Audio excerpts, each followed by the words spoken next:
All right, so again, my name is Chantal Ramirez. I'm at the University of Texas at Austin, and I'm a fourth year graduate student in developmental psychology. I'm part of a few different mentoring programs, so I know this is one topic that we tend to talk about a lot. Um, it's actually usually geared towards undergraduate students who are pursuing graduate school, but I think it's a great, topic to discuss with fellow graduate students as well. So I made some notes, so forgive me if I look down every now and then. I just want to make sure I cover everything.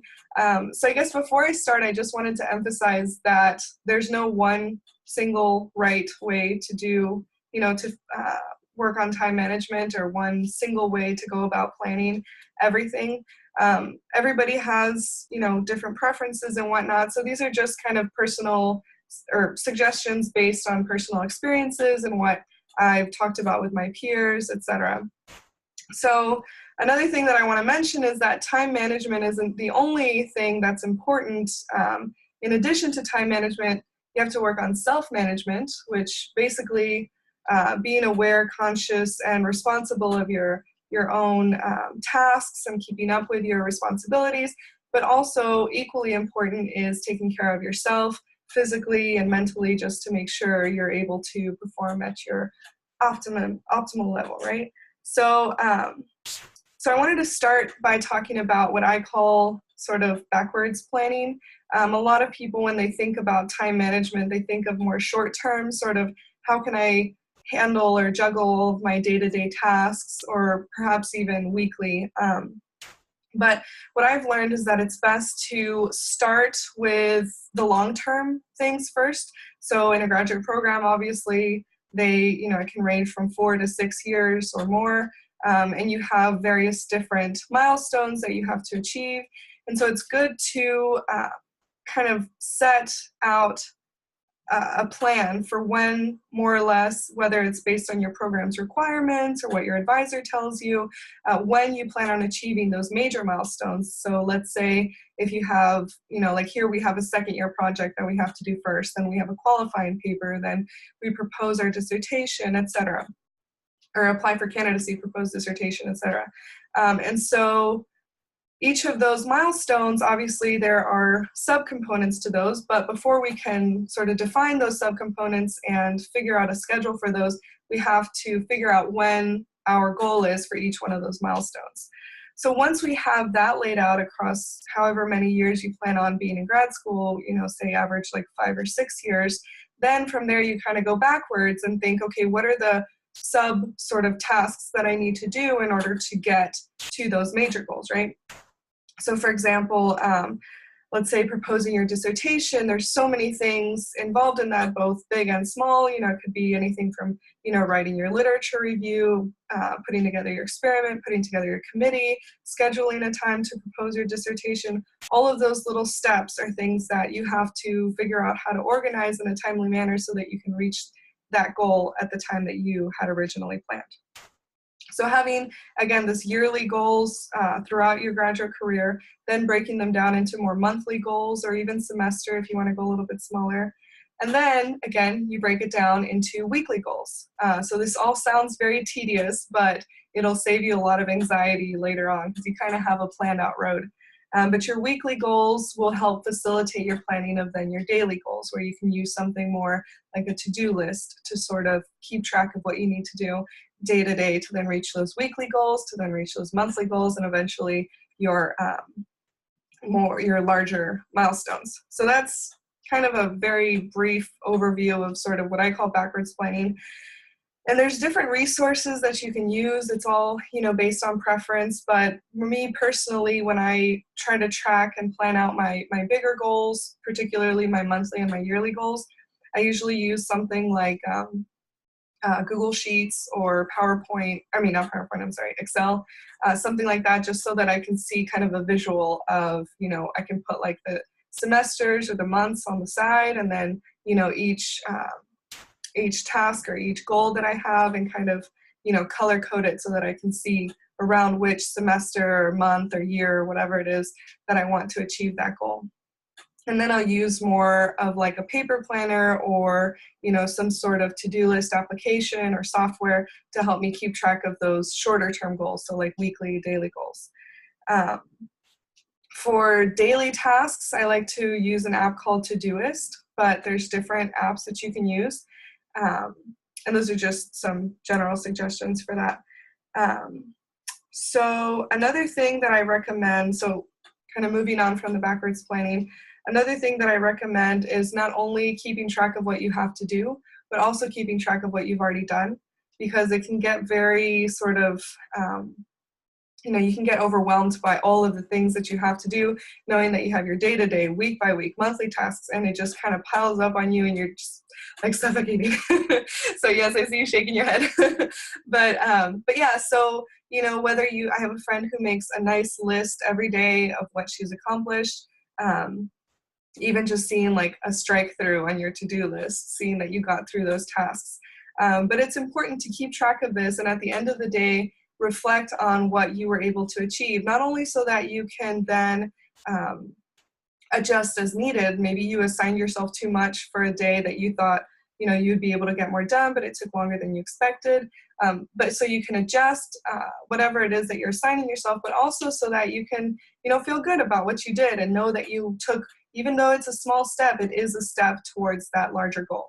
And so it could be something as big as, you know, finishing up your methods section for a paper, or as small as finally clearing out your inbox. We all know how crazy that gets in your email. So, but yeah, just keeping track of all of those things is really a nice way to sort of provide a little bit of self-reflection and time to kind of celebrate the small goals. It's also very important. I know someone who had tried to sort of do this like hour by hour planning, like, okay, this hour I'm going to do this hour I'm going to do that, and that can get kind of overwhelming too. It's nice to use some sort of, like, I like the Pomodoro method. I don't know if any of you have heard about that, but basically you set up a certain amount of time, maybe like 25-30 minutes to work on a task, and then you take a 5-minute break. And then you'll come back to that same task, where you can switch tasks if you want, if you get really bored with one task, another 25 to 30 minutes, and then you take another 5-minute break.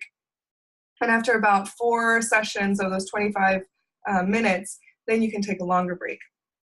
So it's important that in general, you take into account that time for rest so that you can kind of recuperate and not get swallowed up into your work.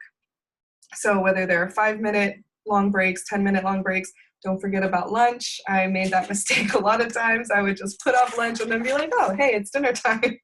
But yeah, so make sure to integrate those into your schedule. And also cut yourself some slack. It's okay to take one day and just, you know, if you're just feeling really overwhelmed, don't feel guilty about taking a day to just, you know, plant yourself on your couch and watch Netflix all day. That's okay. You just need that time to kind of re-energize, and the next day you can come back and really, you know, be even more productive had you not taken a break. So cut yourself some slack.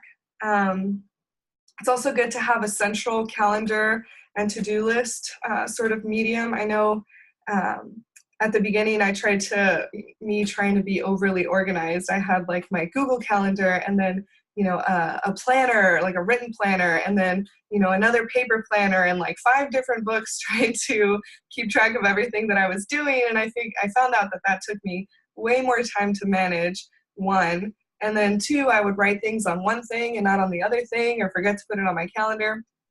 So it's a good idea to have something that's more centralized. And let's see, these are just kind of random tips now, but know that timelines my professor would always tell me, timelines are meant to be broken. And I know that sounds horrible, but just know that, you know, as you go, you're going to have to, and it's not that you might, but you're going to have to adjust your timeline. Things will take longer than you thought they would, or you might be faster than you thought you would. So, you know, you can adjust accordingly, and you should, you know, take into account all those levels that we talked about. So yearly, monthly, weekly, daily goals. And again, it seems very overwhelming, but in the end, it will save you a lot of anxiety and a lot of time. Another thing to do, I know we focus a lot on just timing everything. But another thing to consider is, for example, when I have several different projects going on, so several different experiments, it gets sort of overwhelming where I forget, okay, which one is in the data collection stage, and oh, I'm still working on designing this one, and it's easy to get lost there. So I actually have a separate calendar, and I just talked about not having too many separate planners, but I do have a separate area where I keep track of all the studies that I have and my planned sort of goals for completion for each portion of that. So, sort of a literature review, and then designing the experiment, preliminary data collection and analyses, data collection, all the way to finally, trying to publish the paper. So it's nice to have every study listed out and, what the current status is of each study, and kind of like what month maybe you have your goals for each part of that study. Make sure to ask your peers for tips. We're doing this right now in this cool virtual mentorship program, but even those people who are in your program, especially those who have a little bit more time in the program than you have, I got some pretty good tips that I never would have thought of from my peers. So it's important to, share the wealth. Let's see. Oh, share your goals with your advisor. I feel like that's kind of a mistake that a lot of us make. It's good to be on the same page, let your advisor be on the same page as you. And, they might tell you like, hey, the goals that you're setting, this is great, but, this might be better. And not only that, it might be encouraging to them to like, hey, I need this feedback, because remember, my goal is for this date. So yeah, it's good to share it with your advisor. Also, final tip, make sure to be specific once you get down to your, short-term, weekly, daily to-do list. Make sure to be specific. It's easy to put something like write IRB on our to-do list, but it's going to take a long time to cross that out, because that is meaning more so like finish the entire IRB. So instead, break it down into sub-steps like, write method section, or upload documents or something like that, so that you're able to see those accomplishments that you did step by step. So those are some general tips and techniques that I use, but if you have any questions, or if you have your own methods that you want to share, I think we could open it up for that.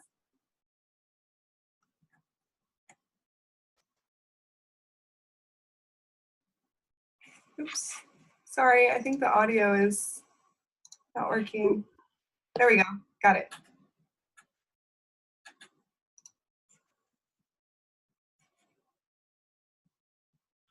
There we go. Oh, nope, it's gone again.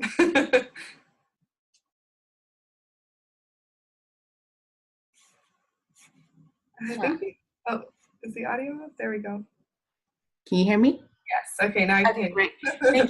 Thank you so much for sharing those wonderful tips with us. And I feel like it's a good time probably opening up and see like anyone who's attending the session may have any specific questions or just reactions to what Chantal has just shared with us. You can unmute yourself first and then speak up. Or if you have some tips that you want to share. Hi. I can go. Hi. Can you hear me okay? Yes, I can. Okay. So my name is Vanessa, and I'm a third-year PhD in the organizational psychology program in Miami. Okay. And I am in a particular situation because I'm a mother of a baby. He's 1.5 years, a wife, and also a PhD student. Yes. And that has made it very tricky to be able to be productive because my time is so limited. And it's difficult for me to ask for advice of my peers because they're in a very different personal, I guess, point in their life where they just really have the freedom to stay in the lab until late at night, and they can work all weekend, and that's usually not something that I'm able to do. So I guess that's why I was interested in joining this mentorship project virtually. to see if maybe I could reach out to other people that are more on the, I guess, more mature students that have other family commitments and see, I mean, is it doable? It just seems very, very hard. Um, and I wanted to reach out to see Yeah. if there's somebody out there that could help me with, I feel that it takes me a long time to get started on a project, like my pregame, my warming up to setting in and focusing enough to start to write. And as soon as I'm about to get really productive in my writing, it's time to go pick up the baby from daycare. And then I have to go home and make dinner and, you know, all these other things. So I wanted to reach out to see what were your, I don't know, feedback about that. Yeah, well, first of all, congratulations. That's a lot to juggle. I'm very, very impressed. So I can't speak to having children, not yet, at least, but I do have a husband, and I know, you know, I sometimes get that guilty feeling too if I have to stay overtime or, you know, during the weekends or whatnot. I feel a little bad that I'm missing that time with my family. Granted, I don't need to pick him up from daycare, thankfully. But yeah, I understand. I understand what you mean about having those family obligations, but even someone who's not in that situation, but also just kind of having a social life and having your own personal, just alone time, which I'm sure is kind of hard as a parent too, right? Right.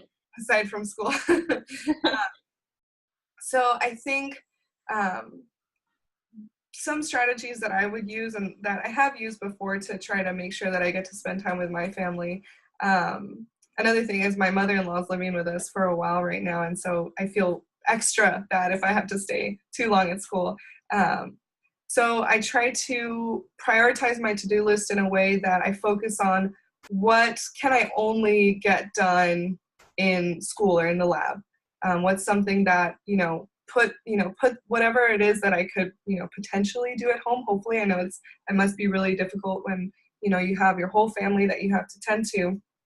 But at least something that's a little more flexible, I move that down on my to-do list. And whatever I feel like, perhaps for me, like reading, I get so distracted when I hear noise around me. I can't focus on my reading. So I really prioritize, doing that when I'm in my office.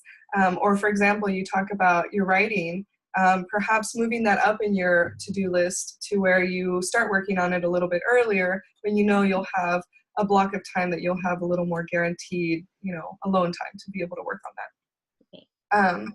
So that's, I'm not sure, how helpful that is, but I think another thing is to keep in mind that, it's healthy to set off that amount of time for your family and don't beat yourself up about, feeling. I know sometimes I feel guilty when I'm spending time with my husband, like I should be reading, I should be writing, I should be working. What's wrong with me? I'm having fun. This is not right. But it's important to say, you know what, I'm going to put work aside right now, and this is my family time.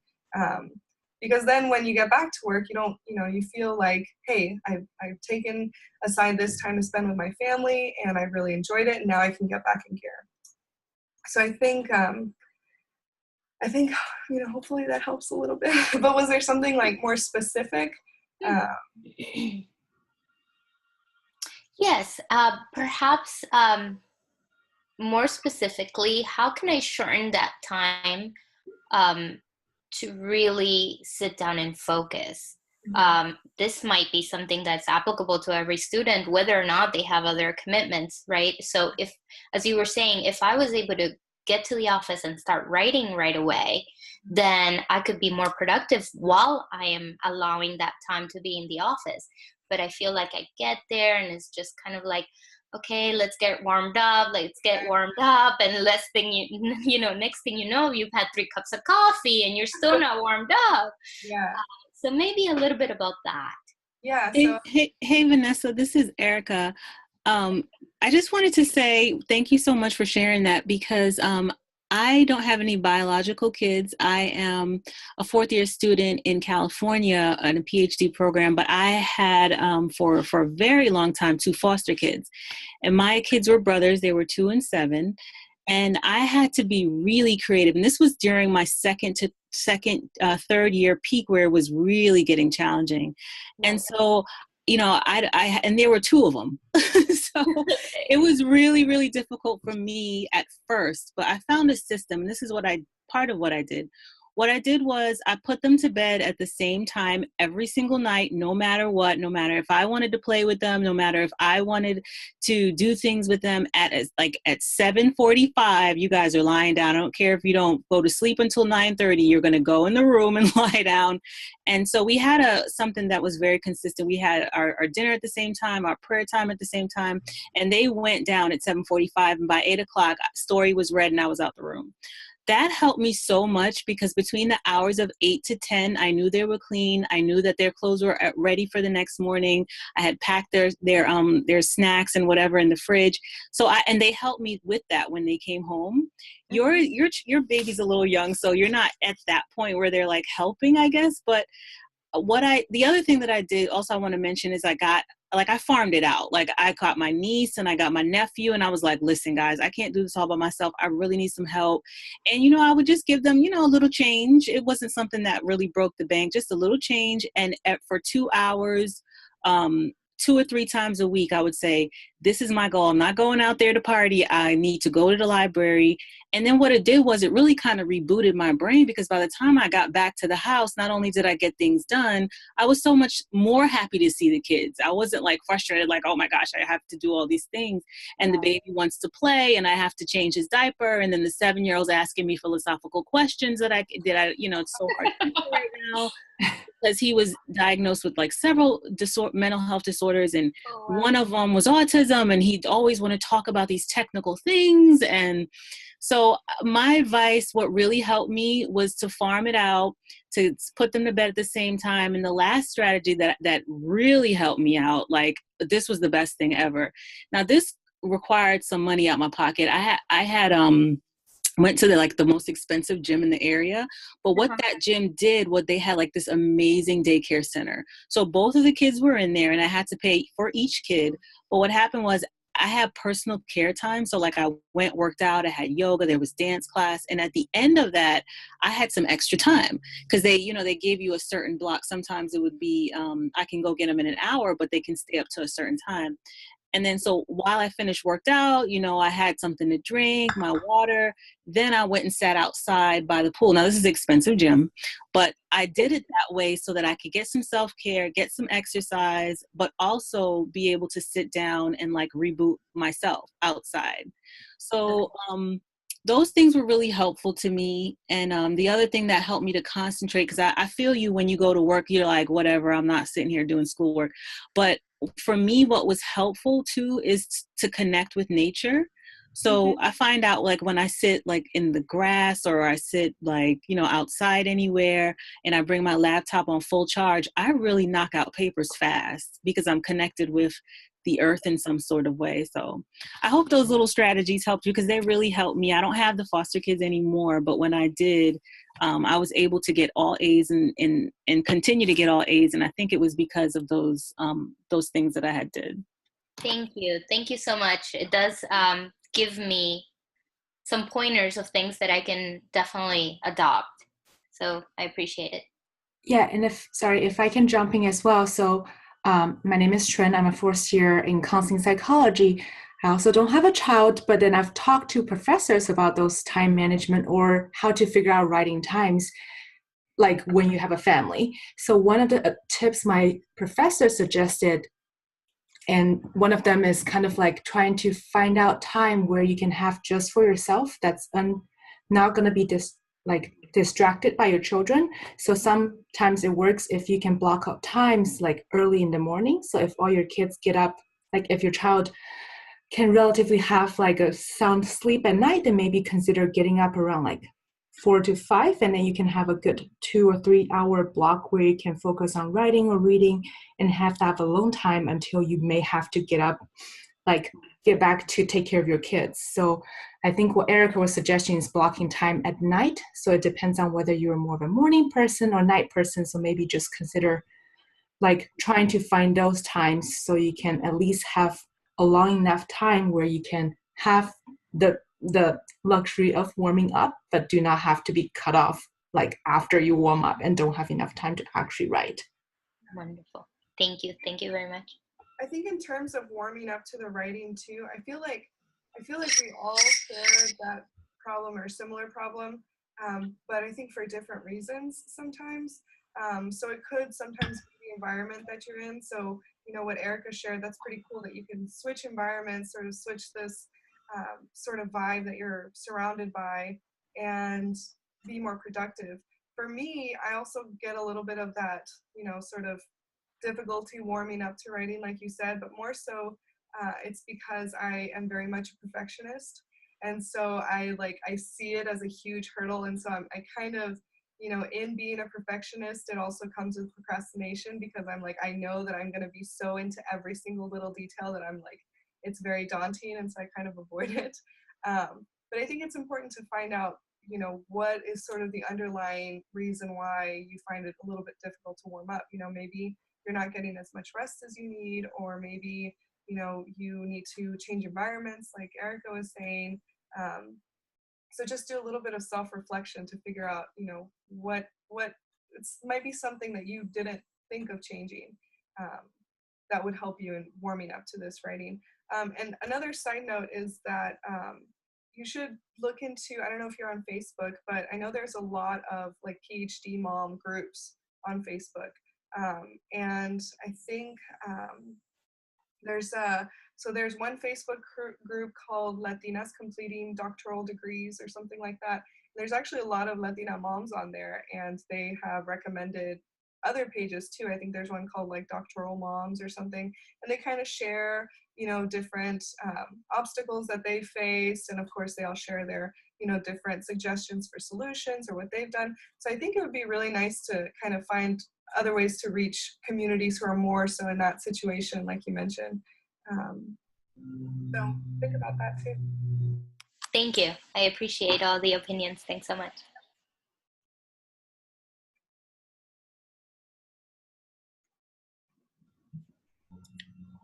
Thank you so.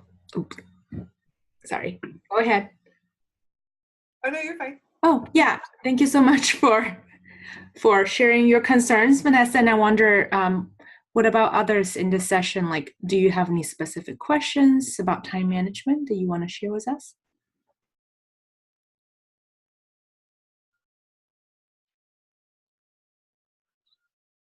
Hi, this is Analia. One question I have for the group is, prioritizing your list. So, one thing I found is that, like, I've just noticed I have these projects that have been on my list for like months, and it's, you know, they kind of get the things that are more, they end up being just pushed to the back burner. And so I'm kind of trying to figure out a way to prevent that from happening, because I think some of those things are like a paper that got rejected, and, you know, I should revise it and resubmit it somewhere else, but that's been like months and months. So sometimes it's things that are really close actually, but they just don't seem as pressing. So maybe like how you organize or how you prioritize your list, with all the different tasks.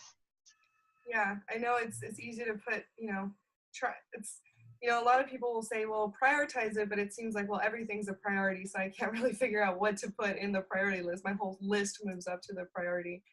But, you know, I guess thinking about timing too, so what has a more sort of sensitive timeline, something that's urgent, prioritizing those more, but also in terms of those that you say you feel are kind of being put on the back burner, still work on them every day, but break it down into even smaller subtasks. That way you're not, completely putting them on the back burner. There's still some momentum in that project, but, you're also focusing on those more urgent tasks that, but still, spending a little bit of time at least working on these other projects. But yeah, I mean, you so many things, it's really hard to tackle everything and to decide what is priority and what is not. I noticed this, that for me, like, I took the Stephen Covey method, the quadrant style, and Oprah has like I just put it in the chat box there, the link to that, where Oprah on her website talks about it. But I think that works for some people in terms of like time management. And I think as far as prioritizing, but I think for some people it can be quite intuitive. Like, for me, I started going to yoga. And so I found that that helped me to prioritize things in my mind, not during the yoga, but after the yoga, because things became a little bit more intuitive. And that's just for me. And then what I do, like I think, Chantel, you made a really good point about centralizing, because I had, a paper calendar and my Google calendar, and then this calendar and that calendar. And so I think what's helpful is having a central calendar.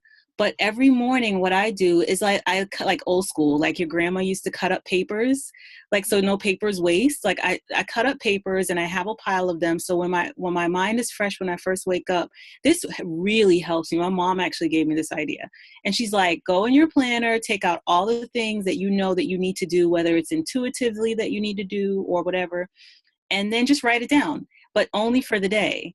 So I have a little sticky in my Mac that says, the stickies you can do in the Mac that says just for today. So I kind of carry that list because I don't want to walk around this piece of paper sometimes. But writing it down helps me to know that I'm going to do it. When it's in my calendar, I don't necessarily do it. But when I write it, I sign up to do it. And so I'll have like maybe 7 things on there, and it's not, finish your dissertation. It's like email your chair and ask her, did she get the second copy of your chart and does she like it? That kind of thing. Yeah, that kind of goes back to, again, not putting something like finish IRB on your to-do list, but breaking it down into smaller tasks. Yeah. Thanks. Yeah, those are all good tips. Thank you. And I think related to that, like one of the things that I start trying is, I don't know whether you guys have heard about this, there's a website called Trello. Like you can create group boards. So like I started with a few friends of mine. So we list things that we want to accomplish by a certain due date on the board. So in a way that I kind of see, here's my goals, it's out there, at least my close friends can see it.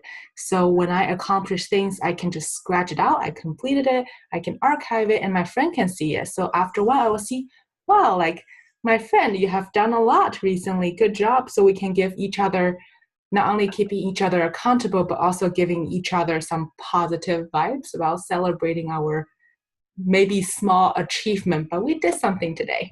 Yeah. And if you feel comfortable getting in groups when you're writing, I know we have a lot of like accountability writing groups here on campus where, you feel more, not pressured, but more, how would you say, like encouraged and motivated to start writing when you're in a group and everybody around you is writing. And you can kind of bounce ideas off of each other too. So I know those help as well.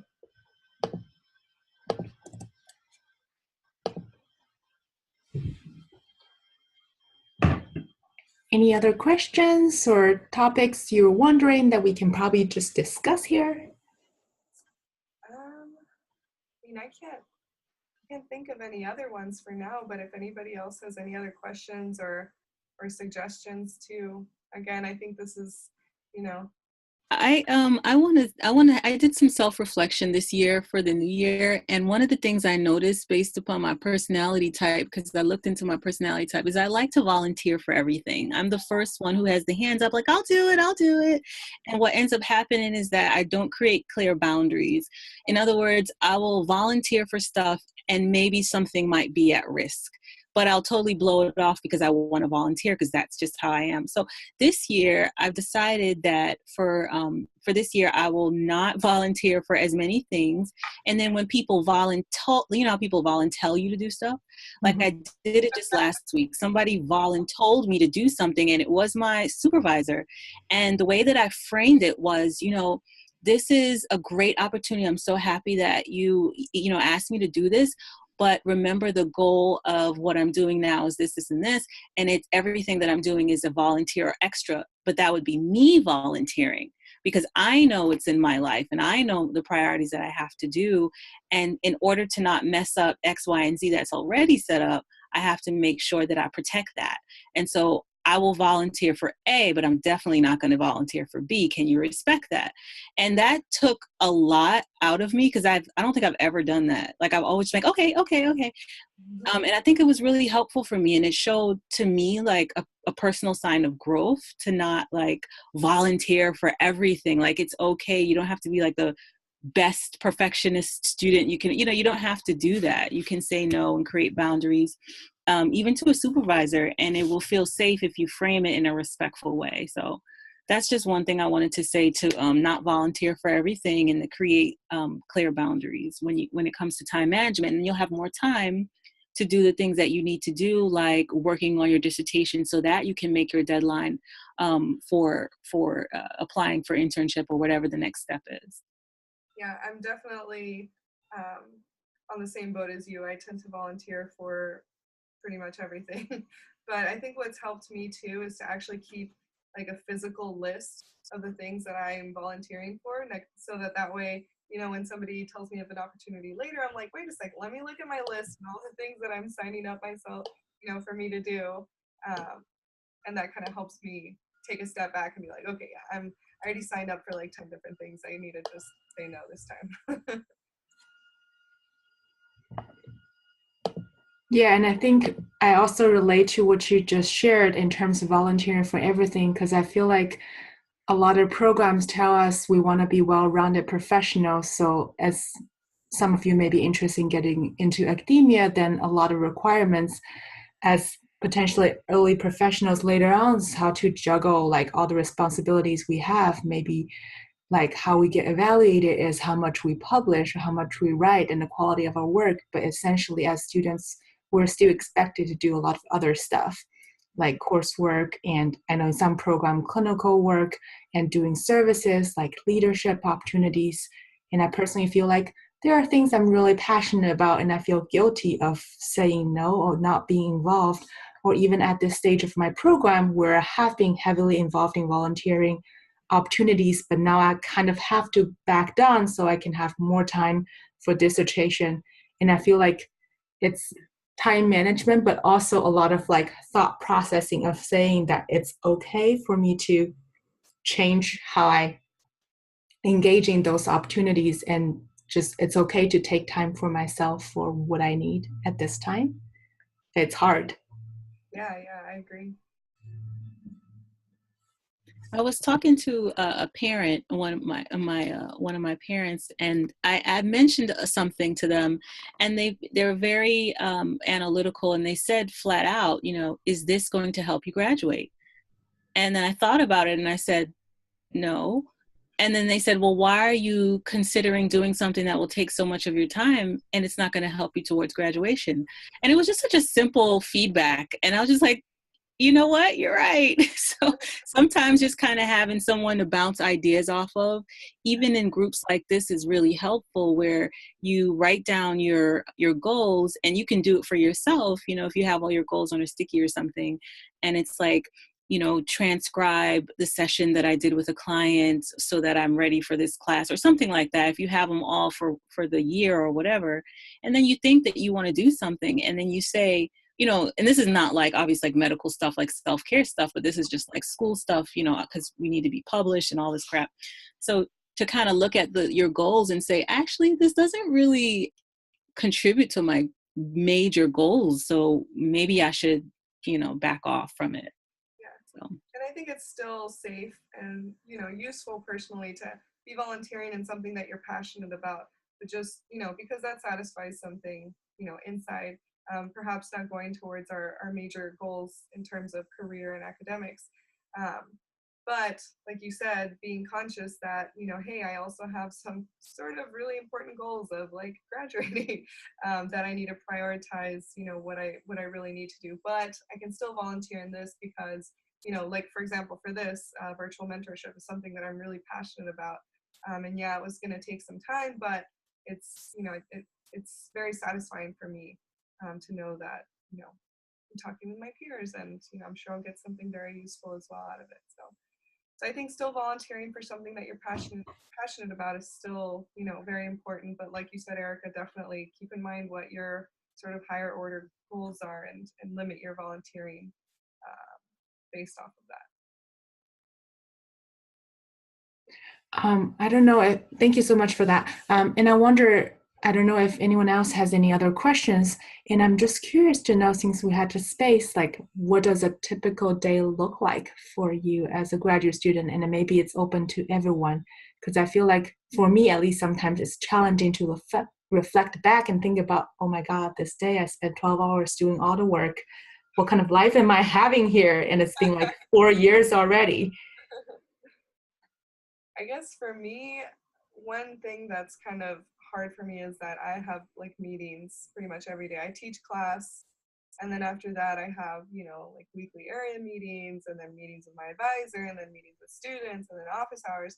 So I feel like for me that sometimes takes up a lot of my day, which is why I kind of plan around that and have my to-do list organized, keeping in mind that I'm going to have all of those blocks of time, reserved for other things.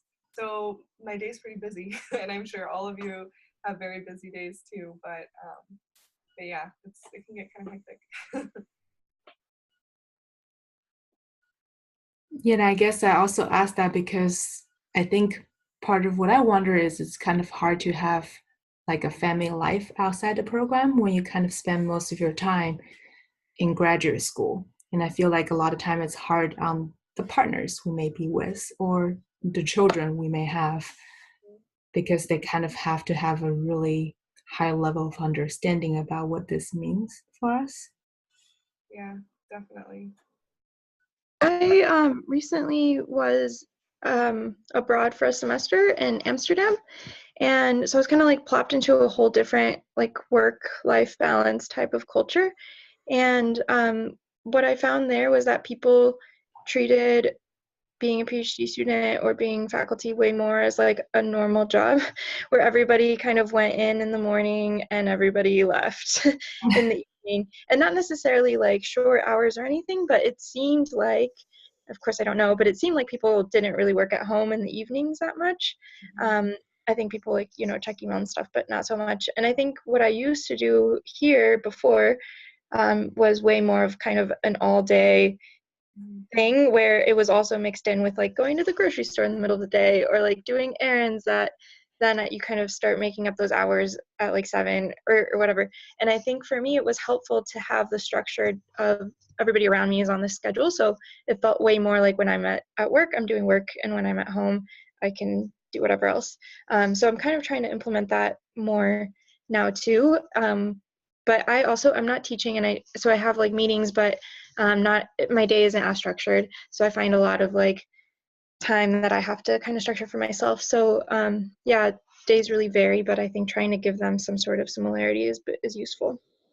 Yeah, I know I had a friend who, I forgot where in Europe she went, but she said the exact same thing, and I was shocked. I was like, oh, that sounds so nice. I wish I could clock out, like any other regular job. But yeah, it sounds really nice. Yeah, typically, I start work early in the morning, and then I'm here at school, in the lab, and then I'll leave campus around 5, but then, I get home and I'm back to work just at home. So it's a different setting. But yeah, that can be kind of crazy. I feel, I'll feel especially bad when my husband gets home from work and, instead of spending time with him, sometimes I'll be working. I know that was kind of the routine, especially like my first and second year, until finally I told myself, this, by 7 o'clock, that's, from then on it's family time. And, whatever last minute things I can do then, I can just push them into the morning and make time for them.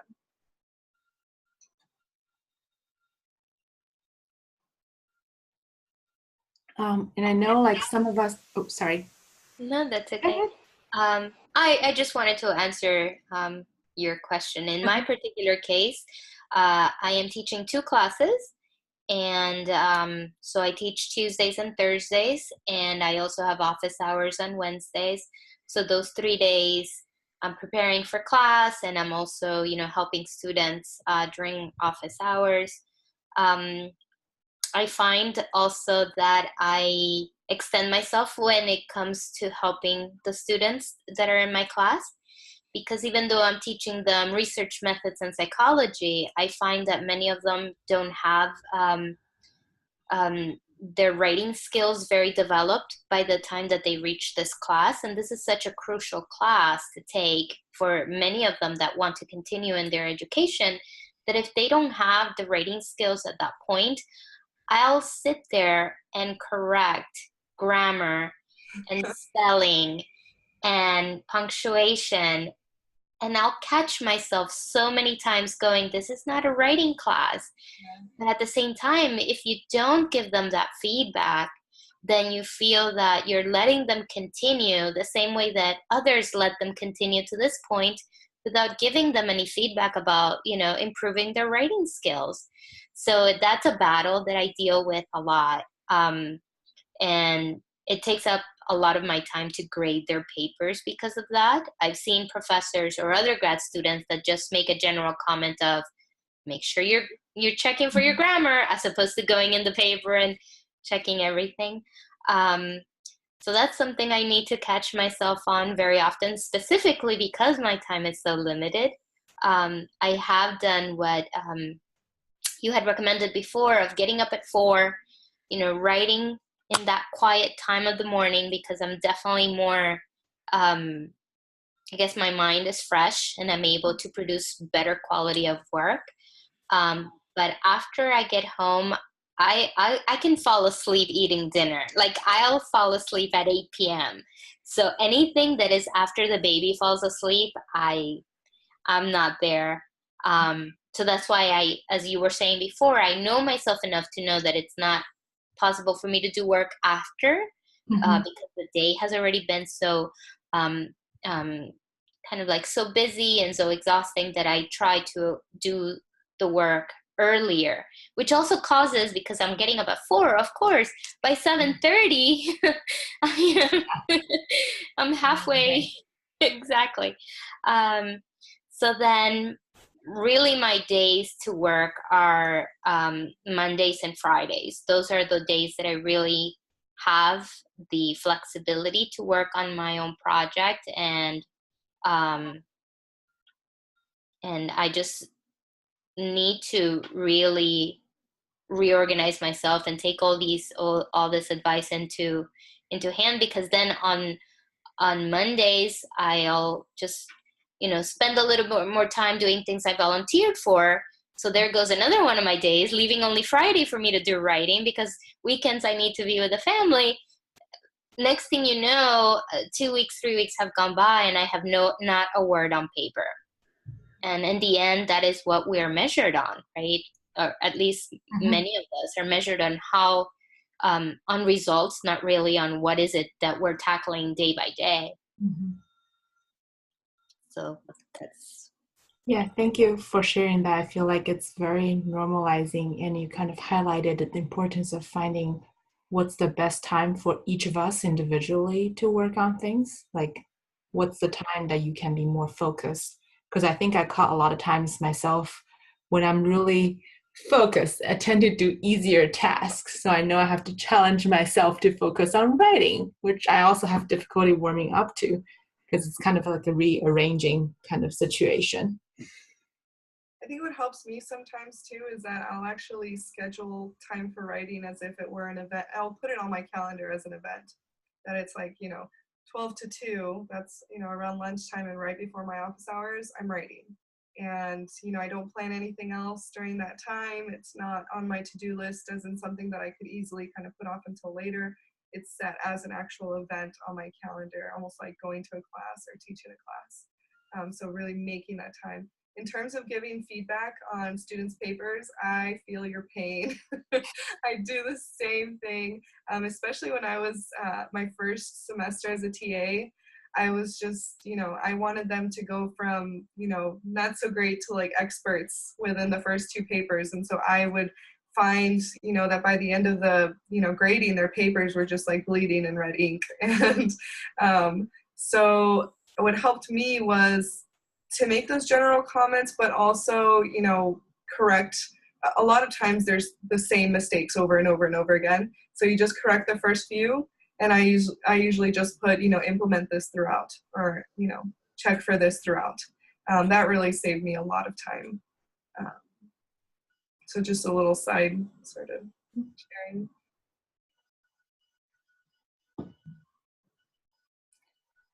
Yeah, and I don't know whether there's any other comments on this question. And I think another one I was just thinking about is, it seems like a lot of us in the session today have gone through at least a few years in graduate school. So if you were to give any advice to students who may be thinking about applying to graduate school or who are earlier in their program, like, do you have any tips or any lessons you've learned or tried out, didn't work out, that maybe you could be helpful to share your wisdom or painful lessons so that other students can benefit from? I think reaching out to, like, different resources from the beginning. I think in my first year, I felt like everything was kind of going really slow. So, it was like a day by day sort of, and everybody's different, right? I wasn't exactly sure of the layout of things in terms of timelines and whatnot. So I just took it day by day. And then by the second year, it felt like I just got hit by a truck. Like, oh my gosh, I have so much to do. And I didn't realize I needed to plan it like this and plan it like that. So I think from the very, very beginning, it's important to meet with, like your graduate coordinator, your advisor, and even, other students who are in the same program or area, and just get a feel for what's the expected timeline, around when do every program's different. Our program is pretty flexible in terms of when things are due or expected to be completed. But it's good to kind of get a sense of, what your advisor expects from you, what the graduate coordinator has seen as sort of a trend, like, oh, around this time is when students complete this. And so start that backwards planning, like I discussed at the beginning, from very, very early on, and starting that, year by year planning, breaking it down to monthly goals, weekly goals, and daily goals. I think that would be a big part of my advice. And self-care. It sounds very cliche, but self-care. I know Erica's mentioned a lot of nice techniques with yoga and everything. It's important to make time for that. Family time too. I would say that the research supports a lot of social support in the field of clinical psychology for so many different things. Mm-hmm. And so I would really focus on social support as a student, because no man is an island and we can't do it all by ourselves. But I really, really like what Chantel said about your faculty advisor. Your faculty advisor, hopefully the relationship is good, but you'd want to really reach out to your faculty advisor and anyone else who's on your side that's a professor, and really get support from them, get advice from them. And it could even be a professor that you feel more comfortable with. Kind of just like find who has been down the road and get some advice from them. And those are usually and hopefully the people that are like going to be like, breathe, it's going to be okay, you're going to make it, I'm going to go to your graduation, we're going to laugh at this, and then have people who are doing it with you so that you can kind of like vent a little if you feel like it, and that's okay, and support each other. So, and then, like I said, if you have little ones, get a niece or somebody to help every now and then. So social support just stems to so many different things, even to self-care. So I would just really focus on social support and because you can't just, even if you don't have any kids, even if you don't have, family of your own, you still need social support. We all need each other. So I know that's what I would say. I know for me, around the end of my second year is when I kind of sat down with my husband and I was like, I know, some of the timelines and everything that I have, I haven't really shared them with you, but I want to share them with you so you know why it is that sometimes I have to stay at the office longer, or why I'm like frazzled about all the things that I have to do, just so that he gets a sense of, my timeline and, how, there are various due dates and whatnot, and just so that when there are times that, I have a deadline coming up, he can kind of help me out with, things at the house and whatnot. I think sharing it with your family members too is helpful, so that y'all can work together to try to figure out a way that you both can be productive in whatever it is that you're doing. And also beware of comparing yourself to your peers. It's very easy for us to see our peers and think like, oh, like they have things, they've got their whole lives in order. Everything must be perfect because they look like they're breezing by. But, I think everybody goes through these hurdles. And so it's important to, reach out to them and kind of share your techniques with each other, and just know that everybody's going through some sort of obstacle too. You're not the only one.